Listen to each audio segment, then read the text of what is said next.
मित्रों जय माता दी। आप देख रहे हैं धर्म शिक्षा। मित्रों आज के इस वीडियो में हम चर्चा करने वाले हैं अभिजीत मुहूर्त की।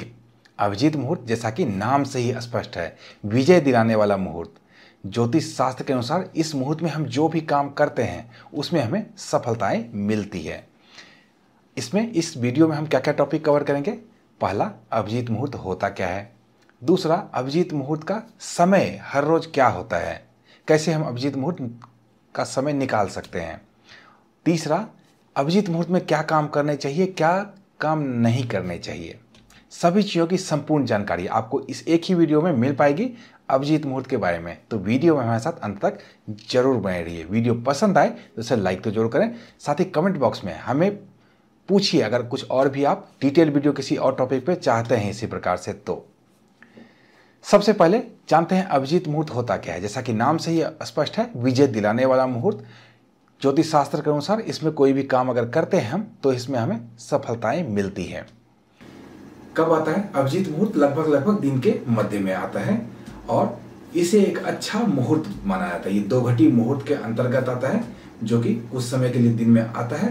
देखेंगे आप दिन के मध्य में आएगा और इसमें सभी प्रकार के कामों की पूर्ति होती है।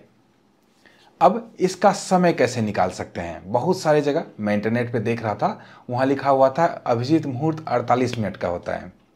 बिल्कुल गलत बात है, ये 48 मिनट का नहीं होता है। कई जगह तो अभिजीत मुहूर्त का समय दिया हुआ है कि हर रोज इतने से इतने बजे तक अभिजीत मुहूर्त होता है। यह भी बिल्कुल गलत बात है।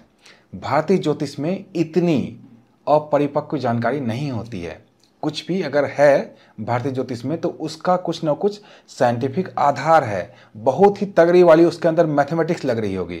भारतीय ज्योतिष जो है अपने जितने भी शास्त्र हैं उन सब का आंख है, ये मैथ पे पूरा डिपेंड करता है। तो अभिजीत मुहूर्त निकाल कैसे सकते हैं। अभिजीत मुहूर्त निकालने का बहुत ही आसान तरीका है। सबसे पहले सूर्य उदय का समय नोट कर लें और सूर्यास्त का समय नोट कर लें। ये हर जगह के लिए अलग अलग हो सकता है। जितना भी आप पूर्वी भारत में चलते जाएंगे सूर्योदय पहले होगा और वहाँ पे सूर्यास्त भी पहले होगा। पश्चिमी भारत में जाएंगे सूर्योदय थोड़ा लेट से होगा और सूर्यास्त भी लेट से ही होगा।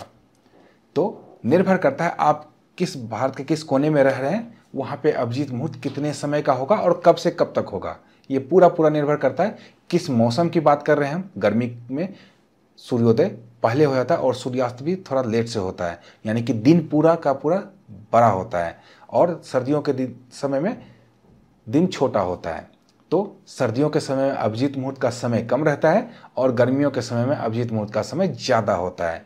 ये ऐसा कुछ भी नहीं है कि इतने मिनट का होता है या इतने बजे से इतने बजे तक होता है।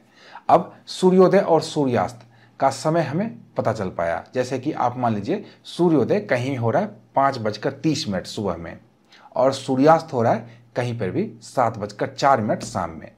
कॉपी कलम ले लेंगे तो आप भी नोट कर पाएंगे। अब 5:30 से लेकर 7:04 तक का जो समय है पूरे दिन में, इसमें कुल आप देखेंगे तो 814 मिनट होते हैं।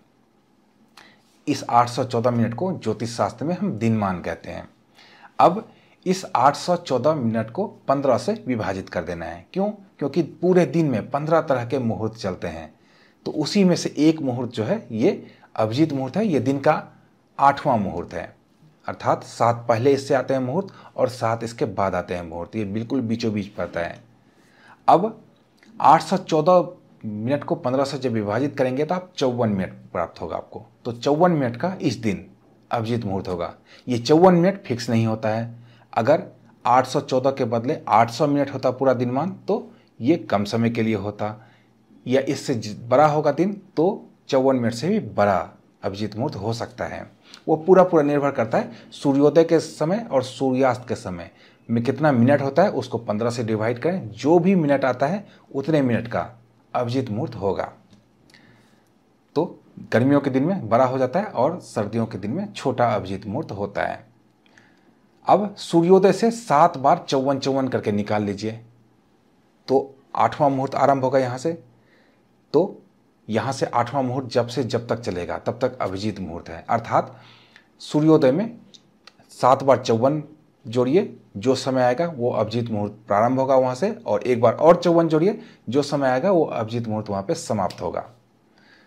तो पंचांग जो होता है पूरा का पूरा गणित पर आधारित है और ये ऐसे निकाला जाता है। इसका कोई फिक्स समय नहीं है और ना ही फिक्स मिनट है कितने मिनट के लिए आएगा, ना ही कोई समय है कि 12 बज के इतने मिनट पे आरंभ होगा।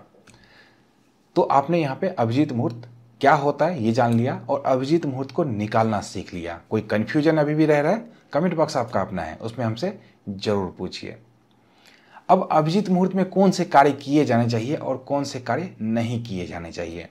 तो देखिए, अभिजीत मुहूर्त एक शुभ मुहूर्त होता है। इसका ये अर्थ कदापि नहीं है कि आप कोई बड़े बड़े कार्य विवाह कर लें इस समय में, सिर्फ यही देख लें कि अभिजीत मुहूर्त है इसमें विवाह कर लेते हैं। वाहन खरीदना है, अभिजीत मुहूर्त है तो वाहन खरीद लेते हैं, या कोई बड़ा जो जीवन के बड़े बड़े कार्य होते हैं ऐसे किसी कार्य को सिर्फ और सिर्फ अभिजीत मुहूर्त के भरोसे करने से बचना चाहिए। हमें एक अच्छे एस्ट्रोलॉजर से पहले मुहूर्त निकलवाना चाहिए और उसके बाद ही कार्य करनी चाहिए। अगर आप मुहूर्त निकलवाना चाहते हैं तो इस व्हाट्सएप नंबर पे हमें संपर्क कर सकते हैं व्यक्तिगत तौर पे मुहूर्त निकलवाने के लिए। अभिजीत मुहूर्त उन लोगों के लिए है जब आप छोटे छोटे कार्य करते हैं दैनिक जीवन के और हमेशा आप अपने एस्ट्रोलॉजर के पास पहुंच नहीं सकते छोटी छोटी बातों के लिए, तो वो आप अभिजीत मुहूर्त में कर सकते हैं, उसके लिए है।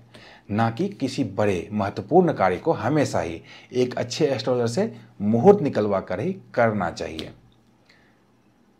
और एक जानकारी मैं आपको देना चाहूँगा, बुधवार को अभिजीत मुहूर्त नहीं होता है, क्योंकि बुधवार को जो अभिजीत मुहूर्त का समय होगा ना, ये 8वां जो मुहूर्त होगा, इसका अधिकांश भाग जो होगा वो राहु काल से दूषित होता है।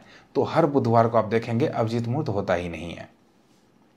तो यहाँ पे मैंने आपको अभिजीत मुहूर्त से संबंधित संपूर्ण जानकारी दी है। अभिजीत मुहूर्त क्या होता है, कैसे निकालें, कौन से कार्य कर सकते हैं, कौन से कार्य नहीं कर सकते हैं, और बुधवार को नहीं होता, इसकी जानकारी दी है। अगर फिर भी मेरे से कोई जानकारी छूट गई हो अभिजीत मुहूर्त से संबंधित तो कमेंट बॉक्स आपका अपना है, आप पूछिए, मैं उसका उत्तर आपको जरूर दूंगा। और इसी प्रकार से पंचांग के बारे में किसी और टॉपिक पे आप चाहते हैं डिटेल में मैं बात करूं तो कमेंट बॉक्स में हमसे जरूर पूछें, हम अगले वीडियो में हम उसकी चर्चा जरूर करेंगे। तो मिलते हैं इसी तरह की अन्य ज्ञानवर्धक वीडियो के साथ, तब तक आप देखते रहिए धर्म शिक्षा। जय माता दी।